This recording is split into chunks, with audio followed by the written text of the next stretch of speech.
Garcilaso, es un privilegio contar con la presencia esta noche del doctor Antonio Zapata, y para mí, a título personal, es una gran satisfacción, puesto que lo conozco desde hace 43 años.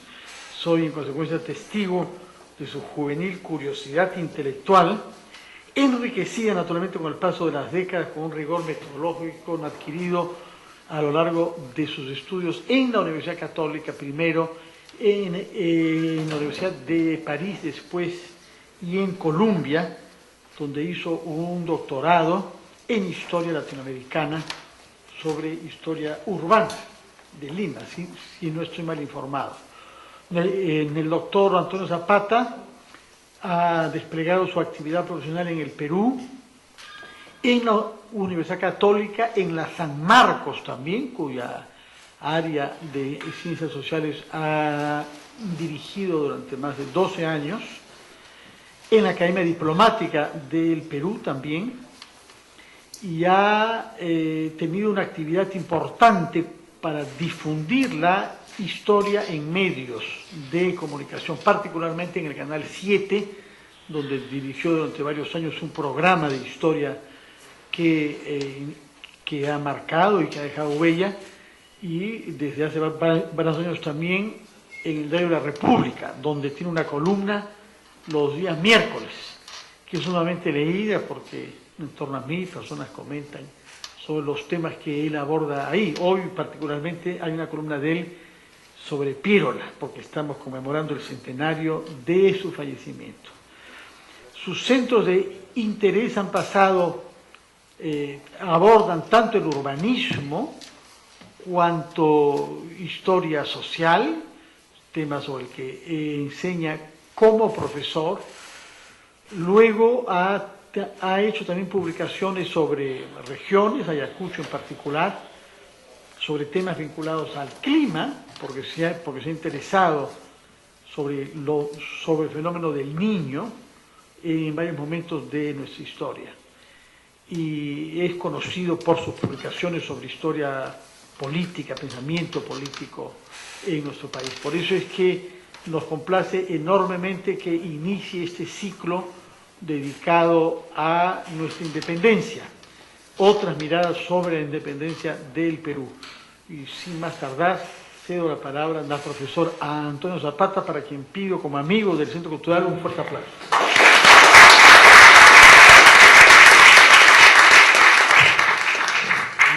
Muchas gracias.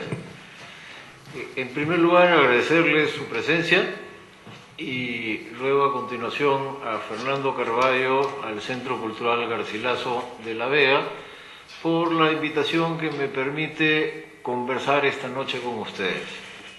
Haré una exposición entonces y luego tendremos una rueda de preguntas y respuestas. Entonces, comenzando. Los demás países de América Latina, prácticamente todos, alguna excepción, la fecha que celebran como independencia guarda relación con los primeros levantamientos contra los españoles en sus respectivas regiones. Es el caso, por ejemplo, de Chile, de la Argentina, de Bolivia, de Ecuador, de Venezuela, de Colombia, de México, que a diferencia del Perú celebran el comienzo de las luchas contra los españoles. Mientras que entre nosotros, los primeros años hubo varias fechas que se celebraba. Se celebraba el desembarco de San Martín, por ejemplo, se celebraba también el 28 de julio, por supuesto, entre otras fechas. Y es muy temprano, con el presidente Gamarra, comenzando los años 830, que se consagra oficialmente el 28 de julio de 1821 como la fecha clave en la conmemoración patriota peruana. Esa es la fecha crucial en la que habríamos accedido a la independencia. Y al tomar esta disposición Gamarra, lleva a que el Perú celebre su independencia, su bicentenario ahora, su centenario 100 años atrás, en fecha muy distinta al resto de países. Mientras que todo el resto giran alrededor de 1809, 1810, el Perú se ubica en el 21, 10, 11 años después que la gran mayoría. Eso da la impresión de que el Perú se hubiera liberado mucho más tarde que los demás. Y es una impresión engañosa.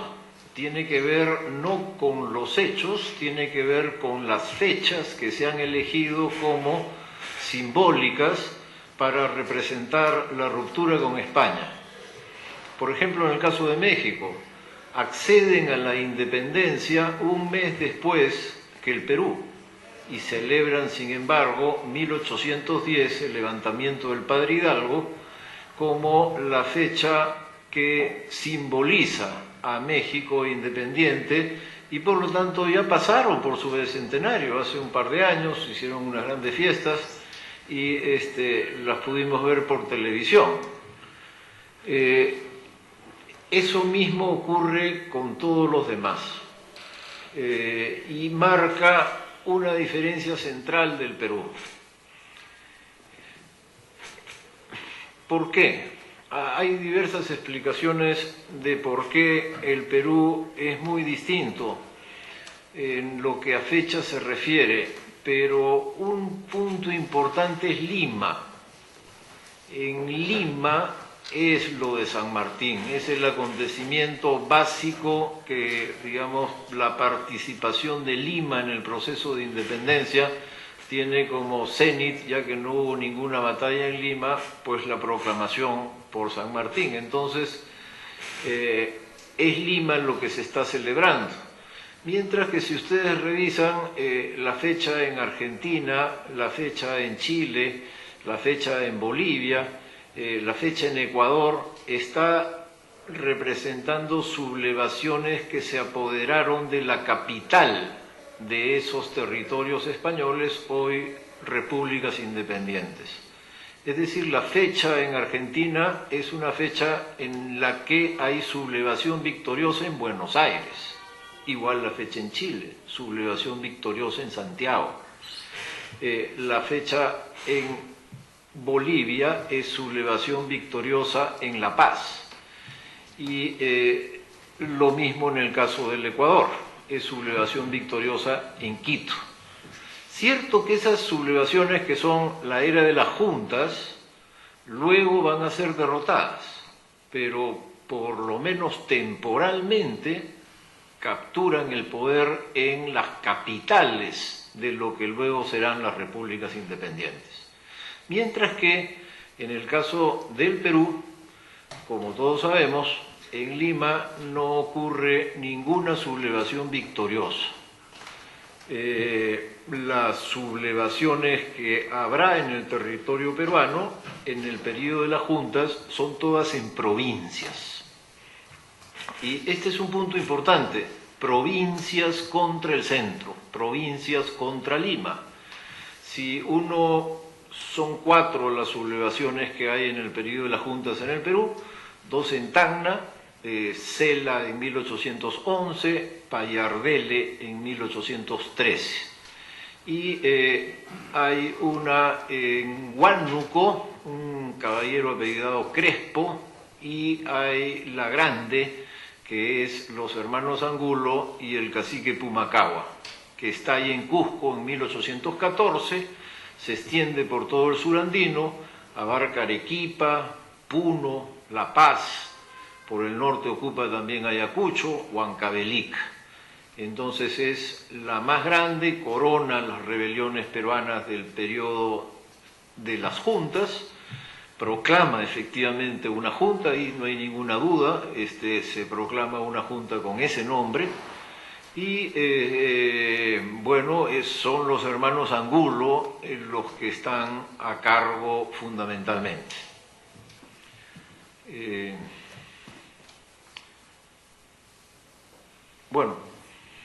Entonces, ese ciclo de las juntas está oculto en la historia peruana. Está tratado muy débilmente, muy superficialmente, hay poca atención.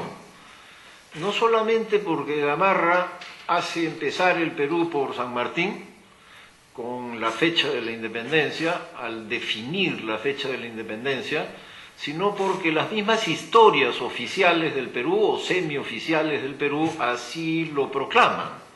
El muy famoso texto de Mariano Felipe Pasoldán, primer historiador del Perú independiente, que se llama así, ¿no? Historia del Perú independiente, 3 volúmenes muy conocidos, inicia la independencia por San Martín, ¿no? Es el desembarco de San Martín el comienzo de su historia, ¿no?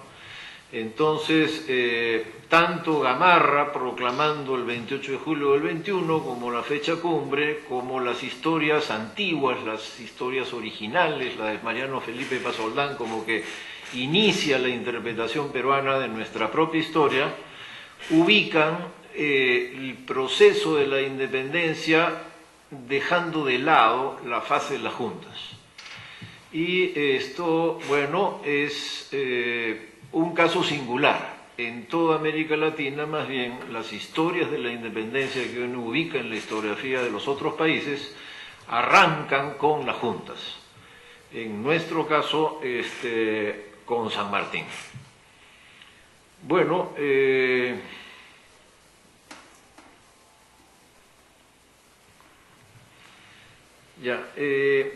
haciendo un balance de estas 4 sublevaciones que hubo en el periodo de las juntas, que repito son 2 en Tacna, Cela y Payardele, una en Huánuco, Crespo, y la grande que está ahí en Cusco son los hermanos Angulo y el cacique Pumacahua. Están escalonadas en el tiempo.